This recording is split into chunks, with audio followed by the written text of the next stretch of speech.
रवि भाई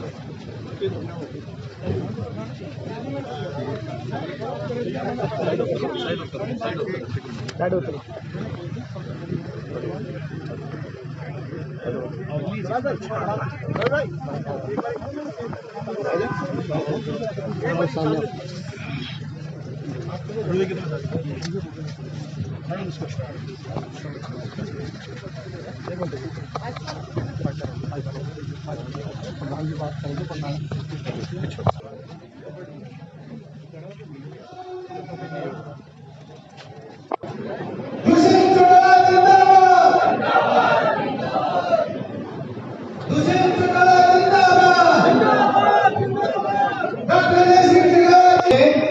लोकसभा जनसंपर्क अभियान पूरे प्रदेश भर में चल रहा है और विधानसभा वाइज भी आगे बैठकों का दौर जारी रहेगा।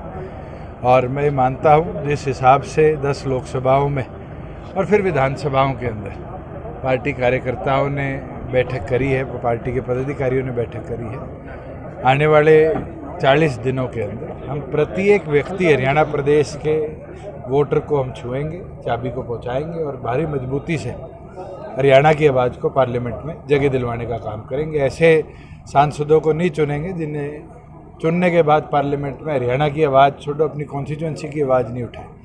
आज तो हरियाणा को स्पेस मिले, हरियाणा की बात को स्पेस मिले पार्लियामेंट के अंदर, उस लक्ष्य के साथ आगे बढ़े। आज सबसे पहले इंसो के कार्यक्रम में पहुंचे हैं, तो इस बार चुनाव में जो है युवाओं की क्या भागीदारी रहेगी? जिम्मेवारी रहेगी युवाओं को और बढ़ चढ़कर। हमने पिछली बार भी इंसो के राष्ट्रीय अध्यक्ष जो अब है हमारे प्रदीप, उसको चुनाव लोकसभा का लड़ाया था।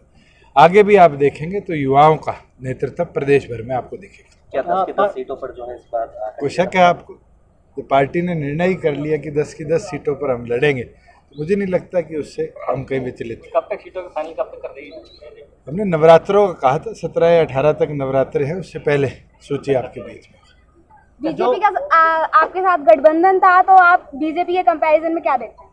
तो भारतीय जनता पार्टी आज सरकार में रही है, केंद्र में बड़े वादे करे हैं, जनता ने देखे भी हैं, कई जुमले भी कहलाए गए, उन्हीं के नेताओं द्वारा कहलाए।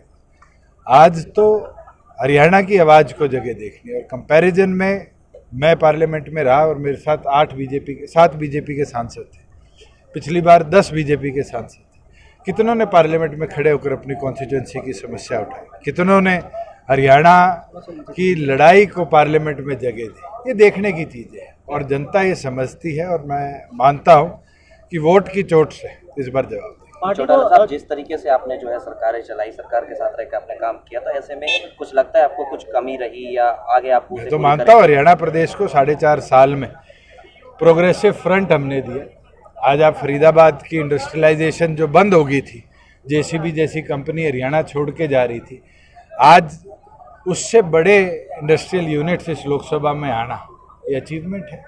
मारुति गुजरात चली गई थी, उसको वापस खरखोदा लाना ये अचीवमेंट है।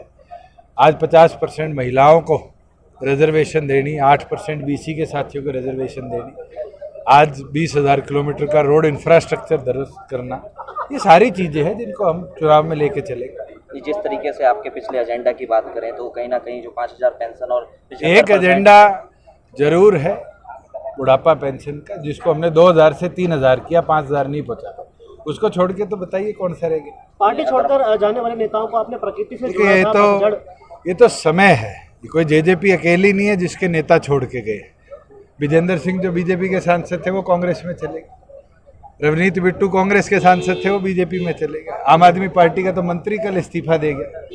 ये तो मौसम आता है और चुनावी पार्टी के अंदर ऐसे मौसम से घबराने की जरूरत नहीं होती। मैं तो ये मानता हूँ कि संघर्ष सदैव सक्षम चौधरी देवीलाल जी कहा करते थे, वो संघर्ष हमारा काम है, जनता की आवाज़ बने, जनता की लड़ाई लड़े और जनता अपनी ताकत से जिताए। हिसार लोकसभा की बात करें तो हिसार लोकसभा से आपके परिवार से कौन टक्कर? तो ये पार्टी फैसला करेगी, जल्द आपके बीच में ना। सबका आभार व्यक्त करूंगा कि आज आप सब यहाँ एकत्रित हुए और इंसो के साथियों का खास तौर पर, क्योंकि आने वाले भविष्य के अंदर इस युवा फौज ने इस चुनाव को और मजबूती से आगे चलाना। साथियों, सांसद बहुत बड़े हैं, पर एक चीज जो पार्लियामेंट में हमें भी दिखी वो हरियाणा की आवाज है। आज जितने लोग हमारे बीच से जीत कर गए, कभी उन्होंने हरियाणा प्रदेश या फरीदाबाद की बात को उस संसद के पटल पर रखने का काम नहीं किया। और आज देखना कि आप ऐसा नेतृत्व देना चाहते तो आपकी लड़ाई लड़े, जो आपकी बात रख पाए, या ऐसे लोगों को चुनकर भेजना चाहोगे जो केवल मात्र वोट लेकर और दिल्ली के अंदर राष्ट्रीय पार्टियों के गूंगे बहरे सांसद बनकर गए। आज वोट की ताकत से अपनी शक्ति को बढ़ाना है। और अभी तो हमारे पास लगभग 40-40 दिन का समय है। साथियों, कहावत है दूध जोड़े घड़ा बनता, दूध समुद्र। आज अपनी ताकत को समुद्र जैसा विशाल बनाना है। तब से संकल्प लो कि फरीदाबाद के 18-18.5 लाख वोटर्स तक घर तक जाकर चाबी में चुनाव जिनको आप मिलकर पहुंचाएंगे और अपनी ताकत को बढ़ाएंगे। अगर घर घर चाबी पहुंचा दी तो फिर आने वाले भविष्य में युवाओं को भी पार्लियामेंट में आवाज मिलने का मौका है। और ये ताकत आपको बढ़ानी पड़ेगी, ये मेहनत आपको करनी पड़ेगी। आज सारे लोगों के मैदान में उतरोगे तो आंधी है। युवा बोला जाता है, युवा को अगर दो हिस्से में कर दो, यू और वाह उल्टा कर दो तो वायु बन जाता है और वायु को कोई रोक नहीं सकता। तो अपनी ताकत को थोड़ा बढ़ाकर दिखाओ, संगठित हो और संगठित होकर मैदान में उतरो। मैं 5 साल पार्लियामेंट में रहा, किसान के ट्रैक्टरों को कमर्शियल व्हीकल सरकार ने बनाने का प्रयास किया, ट्रैक्टर लेकर पार्लियामेंट में घुस गया, वापिस उसको गाड़ा बनवाया। छोटे छोटे बड़े बड़े विषय मैं आपके प्रदेश के अंदर 4.5 साल करते रहा। 4.5 साल में फरीदाबाद से पूरे लगाव विशेषता की कमेटी के चेयरमैन के तौर पर क्या जाति फरीदाबाद में देखने को मिलती थी। 31-32 रुपए जनरेटर का बिल बना दिया जाता था फ्लैट वाले। उस जाति को भी 6 रुपए लाने का काम आज ये चीज